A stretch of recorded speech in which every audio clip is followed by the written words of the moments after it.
दरवाजे आपको दो दिन के बाद फंडामेंटल ड्यूटीज़। आज तक हम लोग हमेशा अपने हक के बारे में बात करते हैं कि संविधान ने हमें फंडामेंटल राइट्स दिए हैं, और आजकल ख़ास करके ज़्यादा ही शोर मचता है। बचपन में स्कूल में पढ़ा था फंडामेंटल राइट्स, फंडामेंटल ड्यूटीज़, और जैसे जैसे जैसे लाइफ में आगे बढ़ते गए, स्कूल ख़त्म हुआ, कॉलेज ख़त्म हुआ, आप काम में लगे, तो ड्यूटीज़ कहीं न कहीं आप भूल जाते हैं। आप सिर्फ़ अपने हक की लड़ाई हमेशा के बारे में सोचते हैं, और ख़ास करके इस पर्टिकुलर सरकार में कि हम पिछले 12 वर्ष से जो देख रहे हैं कि एक तरीके से जो हमारा लोकतंत्र है, अ, हमें लगता है डिक्टेटरशिप की तरफ जो चल रहा है। पर आज एक बड़ा ही इम्पोर्टेंट डिस्कशन यहाँ पे हम कर रहे हैं जो आर्टिकल 51A के बारे में है, which is about fundamental duties. और इब्राहिम सॉरी जॉन हाँ जॉन एफ कैनेडी ने एक बार कहा था, ask not what the country can do for you, ask what you can do for your country। तो एक जिम्मेदार नागरिक के तहत मुझे लगता है कि हम लोगों की भी बहुत फ़र्ज़ होते हैं, हम लोगों की भी बहुत ज़िम्मेदारियाँ होती हैं। हम लोग हमेशा कंप्लेन करते हैं कि सिस्टम ठीक नहीं है, सिस्टम ठीक नहीं है, पर सिस्टम चलाता कौन है? ठीक है, सरकार रूल्स रेगुलेशंस बनाती होगी, पर हम सबकी एक ज़िम्मेदारी बनती है इसमें कि सिस्टम ठीक से चल सके। आपने स्कूल अगर बना दिया पर टीचर समय पे नहीं आए, तो भी सही नहीं। अगर आपने ट्रैफिक रूल्स बनाए हैं, रेड लाइट ग्रीन लाइट है, बट कोई पालन ही ना करे तो कियोस। सो स्वच्छ भारत के बारे में हम बात करते हैं, एक नेक ख्याल था मोदी सरकार का, इसमें कोई डाउट नहीं है। बट आज भी अगर आप देखेंगे तो जिस तरीके से सड़क पे गंदगी है, या फिर लोग अपने घर के बाहर अपना घर खुद का साफ रखेंगे, कचरा बाहर फेंकेंगे, तो ये इर्रेस्पॉन्सिबल बिहेवियर है। और ये जो है, इसको मैं मानती हूँ कि अगर हम सब अपना फ़र्ज़ सही तरीके से निभाएं, हम सबको समझ आए कि हमारी ड्यूटीज़ क्या बनती है, हमारी ज़िम्मेदारी क्या बनती है। बहुत चीज़ें हम लोग हाइपर नेशनलिज्म मोड में हैं आजकल, और थोड़ा सा भी लगता है कि किसी ने देश के बारे में कुछ कह दिया तो एक हाइपर मोड में आ जाते हैं। बट तिरंगा की बात करें, हम 15 अगस्त आने वाला है, हम तिरंगा लहराते हैं, हर घर तिरंगा। 26 जनवरी आता है, बट क्या सिर्फ तिरंगा लहराना रिस्पेक्ट होता है? नहीं, ऐसा नहीं है। अगर हम बात करें कि देश की सेवा की, तो हमें लगता है कि हाँ, सरहद जो है वो आर्मी है, संभालेगी। पर सिर्फ आर्टिकल 51A के हिसाब से हमारा भी फर्ज बनता है। तो देर आर लॉट्स, मतलब अगर हम भाईचारा मेंटेन करें, अगर हम डिसिप्लिन मेंटेन करें, तो शायद आर्मी को इन्वॉल्व होने की ज़रूरत ना पड़े, पुलिस को इन्वॉल्व होने की ज़रूरत ना पड़े। अभी हाल ही में हमने प्रोटेस्ट देखे, बच्चे अपनी हक की लड़ाई लड़ रहे थे, बट कहीं ना कहीं जो जिम्मेदारी आती है कि अगर पुलिस की तरफ से अत्याचार हुआ, और हुआ, बहुत गलत हुआ, लेकिन हमारी तरफ से या नागरिकों की तरफ से अगर आपने पुलिस की गाड़ी अगर तोड़ी, या बैरिकेड तोड़े, या फिर किसी तरह की डिस्ट्रक्शन हुआ, तो ये हम ये नहीं कह सकते कि ये सरकार का है, क्योंकि सरकार भी टैक्स पेयर मनी से ही अ, सब कुछ जोड़ती है। तो ये हुआ तो हमारा ही प्रॉपर्टी, और हमारे ही टैक्स मनी से ये सब जाता है, तो इसमें कोई ईगो बैटल नहीं आता। तो बहुत सारी ऐसी ऐसी छोटी चीज़ें हैं। अगर हम अपने इतिहास की बात करें, या हम अपने हिस्ट्री की बात करें, कल्चर की बात करें, protection of national monuments, it's heritage, heritage है। आप आगे का जो पीढ़ी आने वाला है उनके लिए भी एक इतिहास छोड़ के जाते हैं। और बहुत सारी चीज़ें, मैं इसके बारे में स्टडी करी थी, ऐसे लग रहा है बैक टू सिविक्स क्लास चले गए, बट उस टाइम समझ नहीं आया। साइंटिफिक टेम्पर की एक आर्टिकल है, right, one of the duties. तो वो क्या है कि आपकी सोच जो है सही होनी चाहिए। आप सोचिए, समझिए, और फिर उसके बाद एक्ट अपॉन कीजिए। तो अगर उदाहरण छोटा सा दूंगी, फॉर एग्जांपल आज के डे में, आज के ज़माने में एप्लीकेबल है। हम व्हाट्सएप फॉरवर्ड बिना देखे पढ़ते हैं, वाह सेंसेशनल फॉरवर्ड, हमने कोई न्यूज़ पढ़ा, हमने फैला दी। तो ये इररिस्पॉन्सिबल बिहेवियर हुआ, जब तक आप वेरीफाई नहीं करते, जब तक आप ठीक से सोचते नहीं, जब तक आप ठीक से समझते नहीं है। तो इस तरीके से if you look into the details, अगर अभी मैं 1 2 3 4 करके गिनूंगी, तो लिस्ट एक मतलब हो जाएगा। बट अगर मैं एक जनरल पिक्चर देती हूँ, तो आई थिंक हक की लड़ाई तो बहुत ही ज़्यादा ज़रूरी है, बट साथ साथ हम लोग की जिम्मेदारी उससे ज़्यादा ज़रूरी है, क्योंकि अगर हम सब मिलके अच्छे नागरिक बने, अच्छे जिम्मेदार नागरिक बने तो ही देश मजबूत हो सकता है, तभी देश आगे बढ़ सकता है। तो मेरा तो यही अंडरस्टैंडिंग है आर्टिकल 51A के बारे में कि जितने क्लॉजेज है, राइट टू एजुकेशन कि पेरेंट्स के ऊपर लागू किया गया है कि आप अपने बच्चों को शिक्षित करें। आई मीन शिक्षा इतना बड़ा स्तंभ मैं कहूँगी फ्यूचर जनरेशन्स के लिए, क्योंकि अगर एक भी परिवार में पढ़ा लिखा हो जाता है तो आगे की शायद 2 पीढ़ी संभल जाती है। तो ज़िम्मेदारी हम सबकी है एंड हम सिर्फ सरकार को हर चीज़ के ऊपर ब्लेम नहीं दे सकते। सरकार तो बनाएगी रूल्स रेगुलेशंस बिल्कुल, लेकिन जब तक उसको हम सही तरीके से लागू नहीं करेंगे तब तक मुझे लगता नहीं है देश आगे बढ़ेगा। कहाँ देखते हैं आप कांग्रेस जनता पार्टी को, क्या करती है, जो केस हुआ है कि सही था गलत था, क्या पता? देखिए, कॉकरोच जनता पार्टी तो हमारे चीफ जस्टिस ने जब आम आदमियों को कीड़े मकोड़ों के साथ तुलना कर दी, कॉकरोच कह दिया, तो एक आई थिंक भावना से ये पार्टी बनी थी। सोशल मीडिया सेंसेशन था कि अभिजीत ने कॉकरोच जनता पार्टी बनाई और 21 मिलियन लोग जुड़ गए। तो शायद उस वक्त लगा था कि एक सिर्फ सोशल मीडिया सेंसेशन है, इसके पीछे बहुत सारे हम कॉन्स्पिरेसी सुनते हैं। पर मैं खुद मौजूद थी जंतर मंतर में काफ़ी दिन, मैं प्रोटेस्ट के दिन भी मौजूद थी। मैं भी पुलिस से बचते बचते संसद तक चल के गई थी। दो मेरा रोल एज अ स्टूडेंट कुछ नहीं है, बट मेरे युवा बच्चे हैं और जितने भी बच्चे वहाँ पे थे, एक उनके भविष्य का सवाल है, क्योंकि वो ही हमारे देश का भविष्य है। तो वहाँ जो मैंने देखा वो मैंने real sentiments, real emotions, real anger, real frustration देखा कि जो बच्चों के अंदर जो फीलिंग थी फ्रस्ट्रेशन की, वो उभर के आ रही थी। तो वो it was beyond cockroach Janata party, it was beyond Sonam Wangchuk ji. ठीक है, एक प्लेटफॉर्म मिला कि वहाँ पे आए, बट मैं बैठी थी, स्टेज पे बैठी थी जिस दिन मार्च था, और परमिशन मिली नहीं थी, और मैं देख रही थी सामने से पीछे से कि युवाओं में से आवाज़ चल रही थी, संसद संसद, मतलब वो बेताब हो रहे थे कि उन्हें संसद तक चल के जाना है। और वो किस लिए चल के जाना है कि बस एक पॉइंट उनका था कि हमें अपनी बात संसद के दरवाजे तक रखनी है। और बाद में इसके बारे में मैंने सोचा, जो हिंसा हुई, जो हमने देखा दिन भर में, रात को देश भर से और लोग वहाँ पे जुड़े और वो बहुत ऑर्गेनिक था।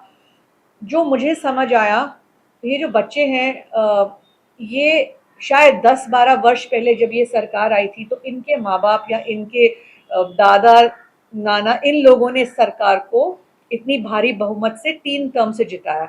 तब ये बच्चे बहुत छोटे थे। अब ये बच्चे उस स्टेज पे आ गए हैं कि शायद अभी वोट करेंगे या अगले 3 साल में। इनको ना ये प्रोपेगेंडा से आप उल्लू नहीं बना सकते। अगर आप वहाँ पे देखें तो क्या स्लोगन्स या क्या बोल रहे थे, नारे लग रहे थे कि जब जब मोदी डरता है हिंदू मुस्लिम करता है। ये बच्चे समझ गए हैं कि आपने देश के हर मुद्दे को, हर ज़रूरी मुद्दे को लोगों को सिर्फ हिंदू मुस्लिम में बांट के भटकाया है। जब जब मोदी डरता है पुलिस को आगे करता है। आपने हर डिसेंट को पिछले इतने सालों में क्रश किया। मैंने शुरुआत में ही बोला कि हम एक लोकतंत्र थे, बट पिछले 12 साल से लग रहा है कि एक डिक्टेटरशिप की तरफ चल रहे हैं। कॉकरोच जनता पार्टी वाला भी मुझे लगता है सरकार ने सोचा कि करने दो, चलने दो। राम मंदिर का चंदा वाला जो इशू है इससे थोड़ा सा एक आध महीना भटका देंगे सबको। कांग्रेस जनता पार्टी की भूख हड़ताल की बात जी, यहाँ पिज़्ज़ा पार्टी कर रहे हैं, वहाँ पे बर्गर खा रहे हैं। नहीं देखिए, अगर आप जेनजी को पिछले 1-1.5 महीने में समझे होंगे, मेरे भी जेनजी बच्चे हैं, मुझे लगता है ये सुनते ही नहीं हैं।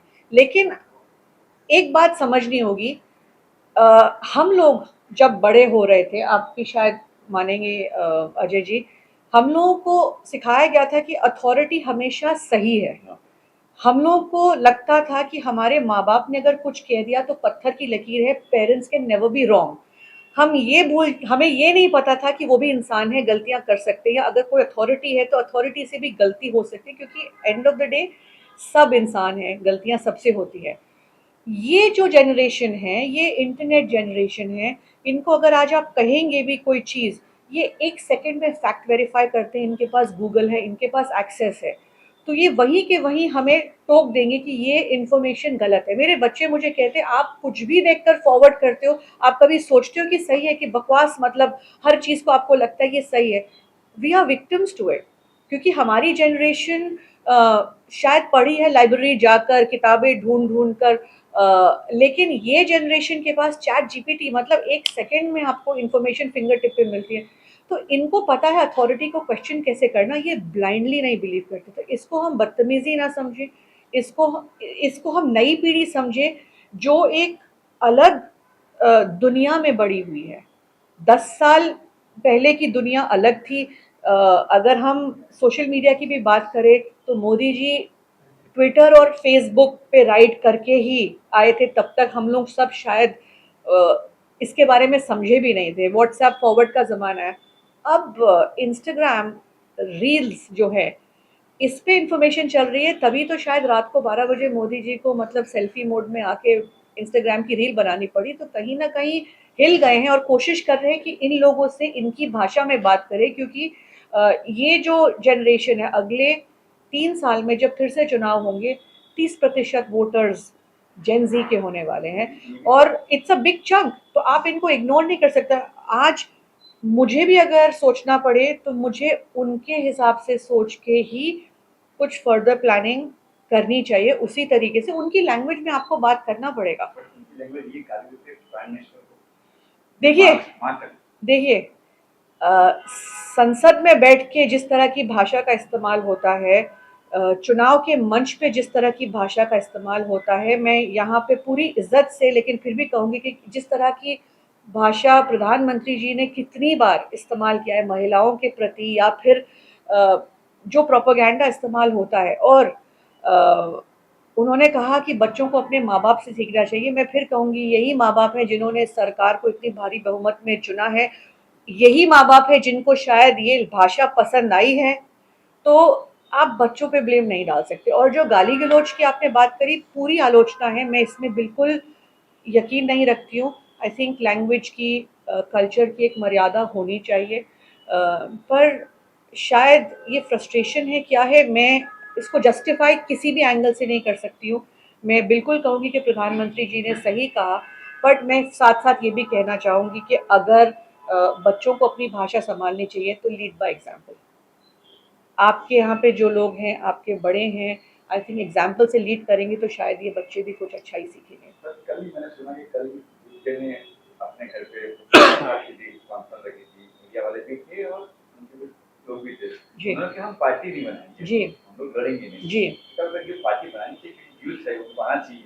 देखिए, अभिजीत को मैं जब खुद पहली बार मिली थी जंतर मंतर पे, तो एज अ नागरिक, अभी मैं कोई पॉलिटिशियन की तरह ही बात करती, सबसे पहली बात जो मैंने अभिजीत को कही थी, मैंने कहा था प्लीज़ पॉलिटिकल पार्टी मत बनाना। आप लोग जो कर रहे हैं, आपके साथ जनता इसलिए जुड़ी है क्योंकि जनता को एक प्लेटफॉर्म मिल रहा है। ये जो बच्चे शायद इस वक्त किसी भी पॉलिटिकल पार्टी को ट्रस्ट नहीं करते। और दूसरा, जैसे ही आप पॉलिटिकल पार्टी बन जाते हैं, आपके कंपल्शंस, आपका रवैया बदल जाता है। तो हो सकता है ये मोमेंटम ना रख पाएँ। और हमने केजरीवाल जी को देखा था, एक आम आदमी पार्टी आई थी 2012-13 में, लोगों ने बहुत भरोसा किया क्योंकि उनको लगा पार्टी विद अ डिफरेंस। और जिस तरीके से केजरीवाल जी बात करते थे, सिंप्लिसिटी की बात करते थे, वीआईपी कल्चर के खिलाफ के बात करते थे, हमने एज टाइम गोज बाय उसका बिल्कुल विपरीत होते हुए देखा था। तो कहीं ना कहीं पॉलिटिकल पार्टी बन के वो एरोगेंस आ गया, अब वीआईपी भी बन गए, सुपर वीआईपी बल्कि बन गए, शीश महल आपने बना लिया। तो मैं तो यही एडवाइस अपनी तरफ से भी करना चाहूँगी कि प्लीज़ पॉलिटिकल पार्टी वाला रूट अभी मत लेना ये। और आई थिंक एक प्रेशर ग्रुप की तरह ये लोग आए हैं, और बच्चों को यहाँ एक प्लेटफॉर्म मिल रहा है कि वो अपनी बात रख सके। तो होपफुली, बट अब चीज़ें बदल रही हैं, वक्त बदल रहा है, और बच्चों की जो सोच है, मैं उसको सलाम करती हूँ कि उनकी आंखें इतनी खुली हैं कि उन्हें दिख रहा है कि असलियत क्या है और प्रोपोगेंडा क्या है, जो उनके माँ बाप नहीं देख पाए। तो प्रधान जी के बाद आपको फिर सेवा मांग रहे, कभी मोदी का मांग रहे, कभी गडकरी का मांग रहे हैं, कभी आपकी बारी है, अब मोदी की बारी है, अब गडकरी की बारी है। तो अब ये तो शुरुआत है। देखिए, जो एक होता है ना कि आपको इतना चुप करके रखा था 12 साल में, किसी को मतलब एक शब्द बोलने दे दिया, तो तो आई थिंक एक तरीके से ये प्रेशर कुकर का जो वो है ना, फटा है, और अब ये रुकने वाले नहीं है। जहाँ मोदी भक्त कह रहे हैं कि बहुत कोई अच्छा काम किया है, इतने साल से, तक 3 साल हो गए, इतना अच्छा काम किया है, क्यों इनको दिखता नहीं है? क्यों देखिए, कांग्रेस जो अपनी मोदी भक्त है उनको तो जो दिखा रहा है वही देख रहे हैं। अगर आज की रिपोर्ट देखी होगी तो योगी जी ने मोदी जी से भी ज्यादा खर्च किया है डेली एडवर्टाइजमेंट में। मतलब स्टैगरिंग। अगर उस जिस तरीके का पैसा आप प्रोपेगेंडा में और अपनी पीआर में कर रहे हैं, मैं तो आज इतना ही कहूंगी कि आपकी जिम्मेदारी बनती, यही पैसा आप गरीबों को उठाने में लगा देते तो शायद आप जिंदगी भर सत्ता में रहते, आपको लोग दुआएं भी देते, और आज ये हो ही नहीं रहा होता। आज जो हो रहा है वो नहीं हो रहा लगता होता। है मोदी ने अच्छी काम की, 12 सालों में 370 जैसे आर्टिकल को हटाया, उसके बाद जिस तरह की बेरोजगारी है, जिस तरह की अभी गरीबी है, जिस तरह की आप देश की आर्थिक हालत देख रहे हैं, मैं तो सिंपल इसी पे आपसे सवाल पूछूंगी कि आप चाहे आर्टिकल 370 की बात करें, चाहे आप, सर्जिकल स्ट्राइक की बात कर रहा हूँ मैं। उससे आम आदमी की जिंदगी में क्या फर्क पड़ रहा है? सिंपल क्वेश्चन मैं आपसे पूछ रही हूँ। आम आदमी की फर्क तो पड़ा कि हमारा जैसे काम से मैंने अभी कांग्रेस ने क्या क्या था, अभी अभी हमने क्यों कांग्रेस के टाइम पे, मैं यही पूछना चाहती हूँ कि 13 साल से मोदी सरकार है, हम जब भी इस सरकार पे कोई सवाल पूछते हैं तो सीधा घुमा के जाते हैं हम कि कांग्रेस ने क्या किया, 70 साल में क्या किया। अरे भाई, जो 70 साल में कांग्रेस ने किया उसी को आज बेच के आप सरकार चला रहे। सबसे पहली बात ये। दूसरा, हम इतिहास में क्यों जी रहे हैं? लोगों को कांग्रेस पार्टी अच्छी नहीं लगी, लोग नाराज हुए कांग्रेस की सरकार से, इसीलिए आपने सरकार बदली, क्योंकि संविधान ने आपको हक दिया था कि आप अपनी खुद की सरकार चुन सकते हैं। आपको लगा कि कांग्रेस पार्टी आपके लिए सही नहीं है, आपने 3 टर्म से कांग्रेस पार्टी को हरा दिया। तो आज भी सवाल विपक्ष को क्यों पूछा जा रहा है? आप मीडिया को देखेंगे, जैसे ही राहुल गांधी जी सदन से बाहर निकलते हैं माइक थमा के खड़े हो जाते हैं। आप किसी दिन मोदी जी, अमित शाह जी को पूछते हैं, आप उनके साथ तो हंस के बात करके चलते हैं, सब जी जी हुजूरी में लगे रहते हैं। सवाल पूछते हैं आप विपक्ष के नेता से, वो चला रहे हैं क्या सरकार? 13 साल के बाद आप मुझे बताइए, हम सवाल सरकार से नहीं पूछेंगे, फिर आप तक मीडिया में मुझसे सवाल यही पूछ रहे कि कांग्रेस ने क्या किया, और सर्जिकल स्ट्राइक से आपकी मेरी जिंदगी में क्या फर्क पड़ा? मैं आपको यही पूछना चाहूंगी, क्या फर्क पड़ा? और सर्जिकल स्ट्राइक में आज आपको ये पता है कि कितने बच्चे जंतर मंतर में, कितने बच्चों के क्रिमिनल रिकॉर्ड थे। आज तक आपको ये नहीं पता कि पुलवामा में आरडीएक्स कहां से आया। आज तक आपको पहलगाम के आतंकवादी नहीं मिले। तो आप ऐसी चीजें तो बड़ी जल्दी पता कर लेते हैं। आप, आपके जो विपक्षी लोग हैं, नेता हैं, या फिर आपके जो एडवर्सरीज हैं, उनकी फाइलें तो बड़ी जल्दी बना लेते हैं, लेकिन असली जो मुद्दा है वहां पे आप हमेशा क्यों डाइवर्ट करते रहते हैं? अभी जो आपने ये प्रोटेस्ट होने दिया शुरुआत में, आपने सिर्फ राम मंदिर का जो चंदा था चोरी हुई उससे भटकाने के लिए वहां, उसके बाद आपने सुना कि वैष्णो देवी में क्या हुआ, अभी आप सुन रहे हैं सिद्धि विनायक में क्या हो रहा है। हर जगह से अब खबरें आ रही हैं। तो आप मुद्दे भटकाने में तो एक्सपर्ट है ही, बट जनता, ये जनरेशन अब समझ गई है, ये अपने तरीके से जवाब दे रही है। ये लगता है कि नेक्स्ट मोदी जी नहीं है, मोदी सरकार शायद। लोकतंत्र है, कुछ भी हो सकता है, हमें पूरा यकीन है। हम तो बस लोकतंत्र को बचाने में लगे हुए हैं। राजेश सर टैकल करेंगे सर नहीं, ममता जी ऑलरेडी बहुत कुछ कह चुकी हैं, तो मुझे ऐसा नहीं लगता कि मेरे पास कुछ कहने के लिए। आप इनसे पूछिए हिरम जी। हिरम जी पूरे विश्व में का भ्रमण करती हैं और किस तरह से हमारी इमेज विदेशों में है, वो आप इनसे सवाल पूछे ज़्यादा अच्छा रहेगा। देखिए, हमने 9 साल पहले राजनीति की पाठशाला शुरू की। तिवारी जी, हमारे सब्बरवाल जी, हमने शुरू की। हमारा जो मेन मूल वो था कि हम भारतीय राजनीति का इतिहास बताएं। जिस तरह से जो महिमा मंडल हो रहा है कि 2014 से पहले देश में कुछ हुआ नहीं, जब देश आज़ाद हुआ 1947 में, उस समय हमारे पास सुई बनाने के लिए नहीं था, हमारा IIT नहीं था, हमारे पास एम्स नहीं था। आपने ये दिखाया कि आप उससे जब भी कोई सवाल पूछते हैं आप जवाहरलाल नेहरू पे चले जाते हैं। कब तक आप बेवकूफ़ बनाएंगे? और ये व्हाट्सएप यूनिवर्सिटी जो है, जो हमारा युवा पीढ़ी है, उसको खराब करने के लिए। हमारा इतना इतना इतना गौरवमयी इतिहास है, वर्ल्ड का सबसे खूबसूरत हमारा लोकतंत्र है, खूबसूरत हमारा इतिहास है, हमारा खूबसूरत लोकतंत्र है, हमारा खूबसूरत संविधान है। आप उसकी बात ही नहीं करते हैं। आपसे जो सवाल पूछते हैं आप जवाहरलाल नेहरू पे चले जाते हैं, आप राजीव जी को चले जाते हैं, आप विकास की बात नहीं करते। लेकिन आप कब तक बेवकूफ़ बनाएंगे? और आप, मैं आपको बताऊं, मैं हिंदुस्तान में भ्रमण करता हूं। हमने 20 लोगों को लेकर राजनीति की पारदर्शिता की शुरुआत की। आज हम 12.5 करोड़ हैं, विश्व में 2.5 करोड़ हैं। ये विश्व का हमारा देखती हैं। अब लोग नरेंद्र मोदी से त्रस्त हो चुके हैं।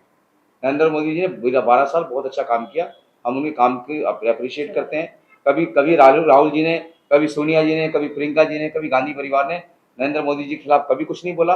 हम लोग उनके काम के हमेशा प्रेरणा वो करते हैं। लेकिन अब बहुत कुछ हो चुका है। मैं आपको बताऊं, मेरी कल फ्लाइट छूट गई। मैं कल गोवा से मुंबई आ रहा था। मुझे एक लड़का मिला जो IIT का स्टूडेंट था। मुझसे उसने पूछा, सर आप क्या करते हैं? मैंने उनको बताया कि मैं राजनीति की पाठशाला चलाता हूँ। तो उसने मुझसे एक ही सवाल पूछा, क्या ये देश का प्रधानमंत्री बदलेगा? मैंने कहा आपको उससे क्या दिक्कत है? बोला रोजगार नहीं है, लोग सुसाइड कर रहे हैं, किसी चैनल पे नहीं आ रहा है। 3 दिन पहले छपरा में माननीय पासवान जी का क्या नाम है, चिराग पासवान ने एक व्यक्ति का मर्डर करा दिया, किसी चैनल पे नहीं आया। आपने सब कुछ खरीद के रखा हुआ है, आपने सारे चैनल खरीद रखे हैं, अडानी अंबानी सब कुछ खरीद रखा है। लोकतंत्र खतरे में, लोकतंत्र तो आप खतरे में, संविधान आप खतरे में है। आपको कुछ चैनल पे नहीं आ रहा है। महिलाएं पागल हो चुकी हैं। आज वेश्यावृत्ति में, मैं आपको बताऊं, मुझे कहने में शर्म आती है। मेरी 2 बहनें बैठी हैं। हम दिल्ली में वधोन चौक में हम जाते हैं, हमारी बहनें जो है वेश्यावृत्ति में आ गई, उनको काम नहीं मिल रहा है, फैक्ट्रियां बंद हो रही हैं। कौन पूछेगा उनसे? सवाल नहीं पूछ सकते आप। आज 12 साल में सवाल पूछने का अधिकार नहीं है। लोकतंत्र खतरे में। हमने राजनीति की पाठशाला इसलिए नहीं बुलाई, हम कोई राजनीतिक पार्टी नहीं है, और हम कोई हम कभी किसी सरकार के खिलाफ बोलने का हमें कोई अधिकार नहीं है। लेकिन हम ऑब्जर्व करते हैं। मैंने पिछले 9 साल में पूरे हिंदुस्तान का भ्रमण किया। मैंने हिंदुस्तान के हर राज्य में गया हूँ। मैंने लोगों को समझा। ठीक है, 12 साल में, 10 साल में जो भी सरकार रही होगी उनकी, अपने माननीय डॉक्टर मनमोहन सिंह की, तो गलतियां हुई होंगी उनसे भी। 2G हुआ, 3G हुआ। आज आप वो तो सबको कोर्ट ने रिहा कर दिया। आपने उनको उस समय जलील किया। आपने डॉक्टर मनमोहन सिंह को मनमोहन सिंह कहा। आज कौन जवाब देगा? आपने 10 साल का जो मनमोहन सिंह का कंट्रीब्यूशन था देश के लिए, जब पूरे हिंदुस्तान, पूरे वर्ल्ड की इकोनॉमी खतरे में थी, उस समय देश को कुछ भी खतरा नहीं हुआ, और आपने उस आदमी को मनमोहन सिंह किया, और आपने जितने भी एलिगेशन लगाए उन सबको कोर्ट ने फ्री किया। आप खोलने वाला कोई नहीं है। कौन सा चैनल दिखा रहा है उसको? आप सोशल मीडिया, आप जैसे माननीय चैनल हैं जो दिखा रहे हैं कि इन लोगों ने किया, कौन सवाल पूछने वाला है? अडानी ने सारे चैनल खरीद रखे, अंबानी ने सारे चैनल खरीद रखे। लेकिन ये कब तक? अगर ऐसा चलता रहा तो वो दिन दूर नहीं, जो हिंदुस्तान के जितने भी राजनीतिक लोग हैं जो इस देश को चला रहे हैं, उनको लोग चप्पलों से मारेंगे। मैं भी 10 मई 1857 में जो अंग्रेजों के खिलाफ जो विद्रोह हुआ मंगल पांडे का, मेरा भी DNA वही है। मेरा DNA भी, और मंगल पांडे का भी DNA भी वही है। मैं भी 10 मई 1977 को पैदा हुआ हूं। मेरी सोच, मेरे सपनों में आते हैं मंगल पांडे, और मैं देश को देखता हूं। हमारी बहनें 300 रुपए के लिए चौक चौराहे पे खड़े होके अपने तन को बेचती हैं। कहां बेच रहे हो? किस आजादी की बात कर रहे हो? एयर इंडिया प्राइवेट हुआ, आपने उसको बदनाम करना चालू कर दिया। आपने रतन टाटा को प्रश्न चिन्ह लगा दिया। कब तक? आप 2-4-5 लोगों के लिए, आप 2-4 घरानों के लिए देश को बदनाम करेंगे। आप राजीव जी के ऊपर प्रश्न चिन्ह लगाएंगे, आप सोनी जी के ऊपर प्रश्न चिन्ह लगाएंगे। मैं राजनीतिक बात नहीं करता। मैंने हमेशा, मेरा पुराना वक्तव्य भी है, मैंने हमेशा नरेंद्र मोदी जी को अप्रिशिएट किया। मैंने राजनाथ सिंह जी को अप्रिशिएट किया। मैं कहता हूं इस वक्तव्य के माध्यम से सोनिया गांधी, मनमोहन सिंह और नरेंद्र मोदी को भी देश भारत रत्न मिलना चाहिए। लेकिन आप ऐसे मत किसी को बदनाम करो। 1947 में देश में कुछ नहीं था। आपसे काम की बात करते हैं, आप जवाहरलाल नेहरू की बात करने लगते हैं। आप जनता को कब तक बेवकूफ बनाएंगे? तो मैं इस वक्तव्य के माध्यम से अपना युवा साथियों को, मैं तो हालांकि 48 साल का हूँ, युवा नहीं हूँ, लेकिन हमारे राहुल गांधी जी तो अभी भी युवा हैं, क्योंकि उनके पास जोश है।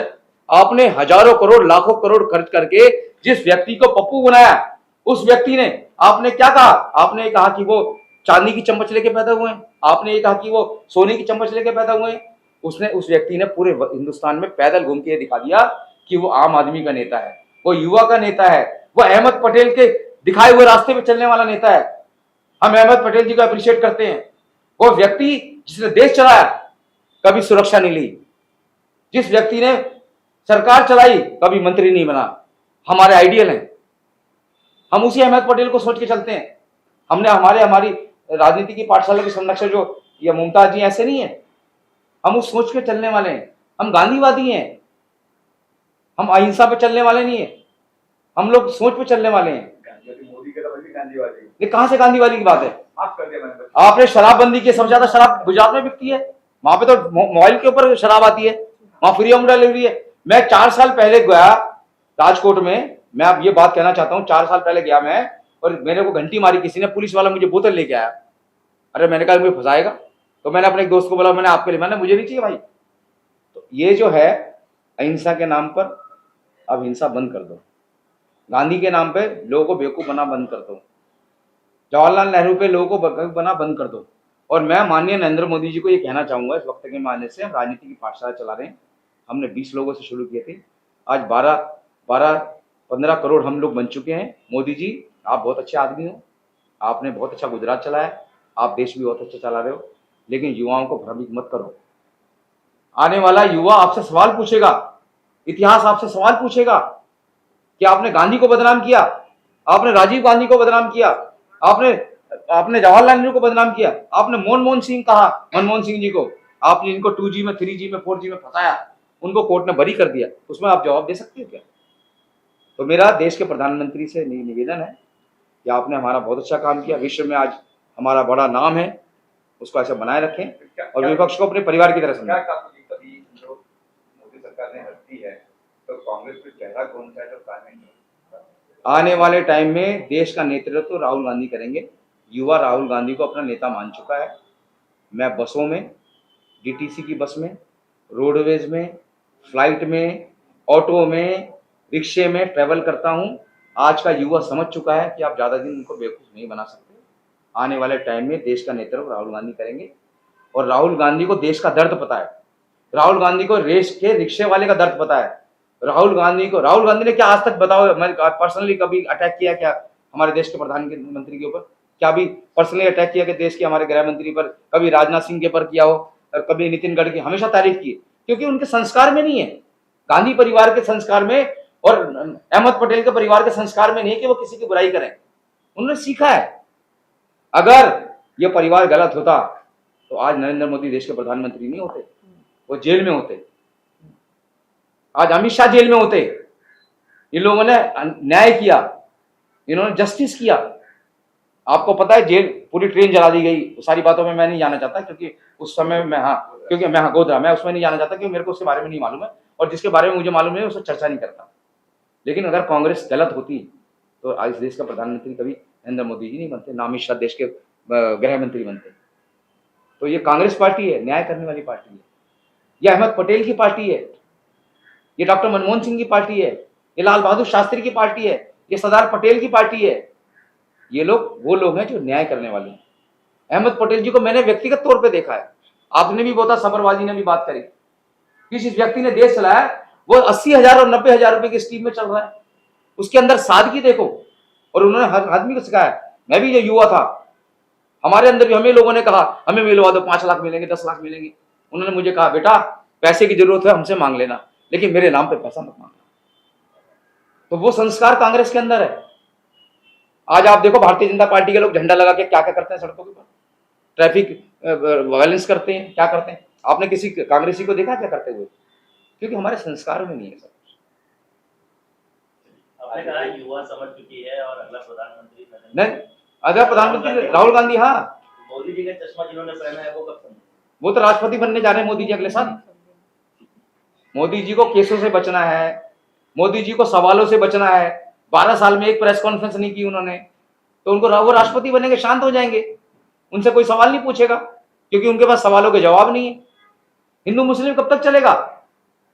मैं आपको एक बात बताऊं, मैं अपनी बहन की शादी में सिवान गया, एक औरत को मैंने देखा जो चोला चूक कर रही है, सब कुछ कर रही है। अच्छा, मैंने कहा हो सकता है परिवार की कोई सदस्य होगी। रात को मैं देख रहा हूँ वो बुर्का पहन के आ रही है, उसका पति टोपी पहन के आ रहा है। हम ब्राह्मण परिवार, हम कानपुंज ब्राह्मण, हमारे घर में जो लीपा पोती जो कर रही है, जो जिसमें मंडप में जो जहाँ पे लड़का लड़की जो फेरे लेंगी वो मुस्लिम कर रही है, और आप हिंदू मुस्लिम की बात करते हो। हम लड़की की शादी में जाते एक ही प्लेट में खाना खाते, मोहम्मद अली मेरा दोस्त मुझे खाना खिलाता है। तो कहाँ हिंदू मुस्लिम की बात है? मेरी बहन बैठी है ये इरम, और ये बैठी मेरे बगल में मुमताज जी। हमारे अंदर तो कभी हिंदू मुस्लिम फिल्म नहीं। और अहमद पटेल इतने सेकुलर थे, हवन में भी जाते थे, वो क्या नाम है उसमें जाते। किसने किया? आप कब तक बेवकूफ बनाओगे हिंदू मुस्लिम के नाम पे? तो कांग्रेस ने भी किया है। कब कहा हिंदू मुस्लिम किया कांग्रेस ने? बताइए आप कब किया? इसमें 92 में कौन सा लगा हुआ? दंगा जो हुआ था, किसने किया दंगा? आप बताओ। नहीं आप बताओ ना किसने किया था, कौन सा राज्य में हुआ था? बीजेपी तो पार्टी में डिफरेंस है ना, तो आप कांग्रेस से क्यों कंपेयर कर रहे हैं? कांग्रेस कभी हिंदू मुस्लिम की बात नहीं करती। कांग्रेस कभी अरुणा असफ अली दिल्ली की फर्स्ट डिप्टी मेयर किसने बनाया? कांग्रेस ने बनाया ना। और इतने सारे मुस्लिम देश के राष्ट्रपति उपराष्ट्रपति भी किसने बताया? कांग्रेस कभी हिंदू मुस्लिम की बात नहीं करती। भारत माँ के 4 सिपाही हिंदू मुस्लिम सिख ईसाई, इस थोड़ी पे चलती है कांग्रेस पार्टी। संविधान के तहत। मुमताज जी आपसे जानना चाहेंगे पिछले 15 सालों में राजनीति का स्तर कहाँ पहुंचा है, क्या बताना चाहिए? मैं कितना झुकूं नीचे? नहीं आप वहीं रहिए। मतलब हमें ऐसे ढूंढना पड़ता है कि राजनीति का स्तर कहाँ पे है। और तभी मैं कह रही हूँ कि देखिए, हम लोग ने चश्मा तो नहीं पहना है, क्योंकि हमारी जो सीख रही है, हमारे जो संस्कार रहे हैं, और अगर मैं पार्टी की भी बात करूँ अपने पिता से या पार्टी में रहकर, तो जो हमने देखा है 2014 के बाद, ये एक मतलब स्थिर, तो खैर क्या कहें। आपने यही अभी सवाल पूछा था कि बच्चे गाली गलौज कर रहे हैं। बच्चे गाली गलौज कर रहे हैं, आप आए जिंदगी में देखिए, लोग सड़क पे चलते गाली देकर बात करते हैं। बट जो माफ़ी प्रधानमंत्री जी ने अभी उस दिन इंस्टाग्राम पे आके दी इन बच्चों को, पर कभी किसी ने, जो उनके लोग हैं जिस तरह की भाषा इस्तेमाल करते, कभी किसी ने माफ़ी मांगी कि कैसे महिलाओं के साथ बात किया, व्यवहार किया? आज आपने परसों देखा ब्रिजभूषण शरण जिनके खिलाफ कितने आरोप थे। चलो कोर्ट ने बरी किया, मैं कोर्ट के डिसीजन को क्वेश्चन नहीं करूँगी, पर एक एरोगेंस और एटीट्यूड देखिए। आज फिर खबर आई कि आसाराम बापू को फिर 20 दिन का पैरोल मिल गया। ऐसे ऐसे लोगों को आप शह देकर बैठे हैं, और फिर आपको बुरा लग रहा है कि बच्चे गाली गलौज कर रहे हैं। तो बच्चे भी तो कहीं ना कहीं समाज में देखकर ही सीखे, क्योंकि स्थिर इतना गिरा हुआ है। उनको लगता है कि जब बड़े फ्लोर ऑफ द हाउस सदन में खड़े होके गाली देते हैं, तो हमारे लिए तो आम बात है। तो ये जस्टिफिकेशन नहीं है, बट जैसा मैंने कहा थोड़ी देर पहले, लीड बाय एग्जाम्पल। और पहले जो था ना, हम जब छोटे थे, हम राजनीति को पास से देखते थे, एक कॉमराडरी होती थी, चाहे आप सरकार में हो विपक्ष में हो। मैंने तो ज़्यादातर कांग्रेस पार्टी को सरकार में देखा है, बट सरकार में रहते हुए भी वो एरोगेंस नहीं था जो आज हम सत्ता की पार्टी में देख रहे हैं। और दुश्मनी जैसे बढ़ गई है, एक दूसरे के प्रति कोई सम्मान नहीं रहा है। और ये सब बहुत आवश्यक है, क्योंकि ठीक है, आप अपने सिद्धांत पर लड़िए, आप अपने मूल्यों पर लड़िए, आप एक आइडियोलॉजी की लड़ाई है, समझ आती है, बट इंसानियत उससे ऊपर है। तो अगर मैं इंसानियत के नाम से देखूं, या फिर मैं एक संस्कार जो बोलते हैं उसके हिसाब से देखूं, स्तर मतलब हद से बदतर बेहद है। तो ये हम आप जाएंगे आपकी व्यक्तिगत और सबसे पहले बोलूँगी जय हिंद, जय भारत। और ये राजनीति की पाठशाला है। राजनीति ऐसी होनी चाहिए जिसमें ना कोई बायस ना हो। अगर यहाँ पे अपने शब्द रखो, अपनी बात रखो, सबसे पहले लोग ना लड़ने लगते हैं। तो आज जो मैं बोलने जा रही हूँ, प्लीज मेरे घर पे पत्थर मत मारना। इसलिए मत मारना क्योंकि मैं ऑलरेडी बहुत कुछ झेल चुकी हूँ। यहाँ पे मैं बैठी हूँ एक फिल्म प्रोड्यूसर के नाते, लेकिन उससे बड़ी जो मेरी जिम्मेदारी है वो ये है कि राजनीति की पाठशाला की इंटरनेशनल लेवल की मैं संगठन महासचिव यस, हिंदी थोड़ी बेसी वीक है, और नई जनरल सेक्रेटरी। जनरल सेक्रेटरी हूँ मैं। और प्राउडली मैं कहती हूँ क्योंकि राजनीति की पाठशाला पिछले 9 साल से कंटिन्यूसली काम कर रही है। इसमें आपको हर क्षेत्र के लोग मिलेंगे जिसमें हम हमेशा एकजुट होके रहे हैं। लेकिन आज ये ऐसा समय आया है, मुझे कहना बहुत कुछ है लेकिन मैं बहुत डिटेलिंग में नहीं जाऊंगी। मैं कुछ चीज़ें पूछूंगी, मैं आप सबसे ही पूछती हूँ। जब हमारे प्रधानमंत्री जी जब प्राइम मिनिस्टर बने थे 2014 में, मैंने सैल्यूट ऐसे किया था क्योंकि मैं इतनी खुश थी उस टाइम। मैं इतनी एकदम अंदर दिल में लहर आ गई कि चलो एक बहुत बड़ा अच्छा नेता आया है जो भारत बदलेगा, हमारा देश बदलेगा। मैं मानती हूँ कि उनके कंधे बहुत झुके हुए हैं अब, उनके ऊपर बहुत जिम्मेदारियां हैं, बहुत कुछ हो रहा है। लेकिन मैं इतना ही पूछती हूँ कि 2014 के बाद क्यों ये पता चल गया लोगों को कि भारत देश में मुसलमान भी रहते हैं। और सबसे बड़ी बात है, जब मैं छोटी भी थी तब भी यही था, आज भी यही है। आज मैं घर में यहाँ पे हिंदू मुसलमान नहीं करने आई हूँ, लेकिन राजनीति की बात है तो हिंदू का जितना हक है, मुसलमान का इतना हक है, सिख का, क्रिश्चियन का, सब हक है।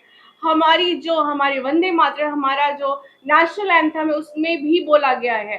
तो हम इस चीज को क्यों नहीं एक्सेप्ट कर रहे हैं? राजनीति की पाठशाला हमने जो स्टार्ट किया है उसमें यही है कि हमारे फंडामेंटल राइट, आप बताइए किसी 10 जितने भी हमारे पॉइंट्स हैं, कितने लोग को सब बाय हार्ट याद होंगे? नहीं होंगे, क्योंकि हम इस बात को समझ ही नहीं रहे हैं। आज मैं घर यहाँ पे मुंबई जैसी जगह में, इतना दुबई में मैं रहती हूँ, मेरा बिजनेस है, फिल्में बनाई हैं, मुझे क्यों प्रूफ करने की जरूरत है कि मैं भारतीय हूँ, मैं हिंदुस्तानी हूँ? मैं घर लेने जाती हूँ तो ये लोग पूछते हैं कि अच्छा मेरे से डिपॉजिट लीजिए। मैंने बात बोली भी मैंने अपनी रील में, जो मैं 50K प्लस गई है ये रील, अभी जो प्रोटेस्ट हुआ उसके ऊपर मैंने बोला था।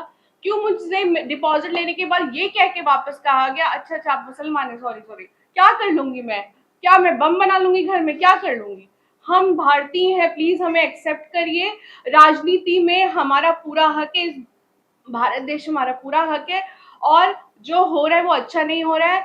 जो भी हमारी अभी सरकार चल रही है, उसके अगर रनिंग सांसद अगर ऐसी अभद्र भाषा का यूज करेंगे, मैं नाम नहीं लूंगी, मैं नाम नहीं लेना चाहूंगी, आप सब जानते हैं, उनका बोलना है कि 1947 के बाद हमारा देश आजाद हुआ था, तो वो एक भीख थी।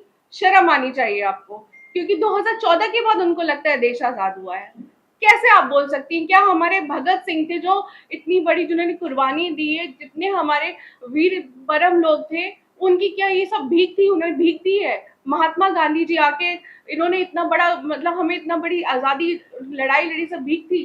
तो प्लीज ये सब बंद करिए। आप प्लीज अपने पॉइंट्स को, आप जो बोलना चाहते हैं, ये देखिए आप क्या बोल रहे हैं।